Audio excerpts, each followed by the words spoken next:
నిండు అసెంబ్లీ సాక్షిగా నిండు శాసనసభలో మరి ఒక మహిళ మాజీ మంత్రివర్యులు సీనియర్ శాసనసభ్యురాలు సబితా ఇంద్రారెడ్డి గారిని ప్రభుత్వ పెద్ద గౌరవనీయులు ముఖ్యమంత్రి రేవంత్ రెడ్డి గారు అన్యాయంగా అకారణంగా అక్రమంగా మరి అవమానించినటువంటి విధానాన్ని నిరసిస్తూ ఈరోజు మా బీఆర్ఎస్ పార్టీ పిలుపు మేరకు మేము ప్రతి నియోజకవర్గ కేంద్రంలో మరి మా యొక్క నిరసనను ప్రభుత్వానికి తెలియజేస్తున్నటువంటి సందర్భంలో బీఆర్ఎస్ నాయకుల ఇంటి మీదికి అదేవిధంగా విద్యార్థి నాయకుల ఇంటి మీదికి పోలీసులు మరి దౌర్జన్యంగా వచ్చి మమ్మల్ని ముందస్తుగా అరెస్టు చేయడాన్ని ఈరోజు తీవ్రంగా ఖండిస్తున్నాం. అయ్యా ముఖ్యమంత్రి గారు, మీరు అమలు కాని హామీలతో అధికారంలోకి వచ్చారు. వచ్చినటువంటి మీరు 8 నెలల కాలంలో అద్భుతమైనటువంటి తెలంగాణగా ఉన్నటువంటి రాష్ట్రాన్ని మరి పాలనలో గాడి తప్పే విధంగా మీరు అధికార అహంకారంతో ఇష్టమున్న రీతిగా ఈరోజు తెలంగాణను మీరు అనుకూలంగా మలుచుకున్నారు. ఇక్కడ ఉన్నటువంటి పాలన గాడి తప్పింది. మీరు ఇలాంటి అప్రజాస్వామిక చర్యలకు పాల్పడుతూ మరి ఇటు మీరు ఇచ్చినటువంటి హామీలను నెరవేర్చమని అడిగినందుకు ఓవైపు నిరుద్యోగులను, మరోవైపు ఇటు ప్రజలను, రైతులను, అదేవిధంగా ముఖ్యంగా విద్యార్థి నాయకులను అనేక ఇబ్బందులకు గురి చేస్తూ మరి అధికార అహంకారంతో మరి ప్రభుత్వ యంత్రాంగాన్ని ఉపయోగించుకొని మీరు అక్రమంగా అరెస్టులు చేస్తున్నారు. ఇది కరెక్ట్ కాదు.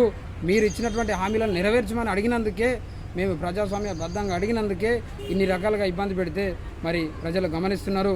మీరు ఇలాంటి చర్యలను మళ్ళీ పునరావృతం కాకుండా మీరు చర్యలు తీసుకోవాలి.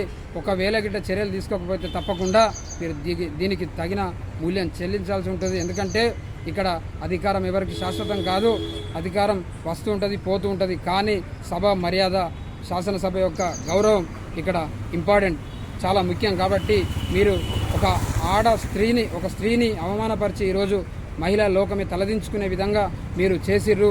అదేవిధంగా మీరు ఎవరి ఫలితంగానైతే, ఏ రాజ్యాంగ ఫలితంగానైతే మీరు ఈరోజు పదవి అనుభవిస్తున్నారో మరి ఆ యొక్క మహానీయుడికి ఈరోజు హైదరాబాద్లో ఉన్నటువంటి అతిపెద్ద విగ్రహమైనటువంటి అంబేద్కర్ విగ్రహానికి April 14th నాడు మరి ఆయన జయంతి సందర్భంగా కనీసం పూలమాల కూడా వేయకుండా మరి వారిని అవమానించి ఈరోజు దళిత సమాజాన్ని అవమానించారు.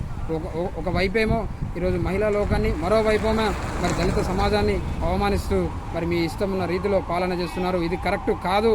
సభ్య సమాజం చూస్తుంది కాబట్టి తప్పకుండా మీరు ఇచ్చినటువంటి హామీలను నెరవేర్చండి. మా బీఆర్ఎస్ నాయకులకు, ఉద్యమం చేసే వచ్చిన వాళ్లకు మాకేం ఈ అరెస్టులు, అన్యాయంగా అరెస్టు చేయడం, మరి కేసులు పెట్టడం కొత్త కాదు. తప్పకుండా మీరు ఇలాంటి చర్యలకు పాల్పడితే మేము ఇలాగే చేయాల్సి ఉంటుంది. కాబట్టి ఇప్పటికైనా మీ చర్యలను ఉపసంహరించుకొని మీరు ఇచ్చినటువంటి హామీలను నెరవేర్చండి. బేషరతుగా మరి సబితా ఇంద్రారెడ్డి గారికి క్షమాపణ చెప్పి మా యొక్క అరెస్టు చేసినటువంటి నాయకులను విడుదల చేయాలని డిమాండ్ చేస్తూ జై తెలంగాణ, జై కేసీఆర్, జై బాలకృష్ణ.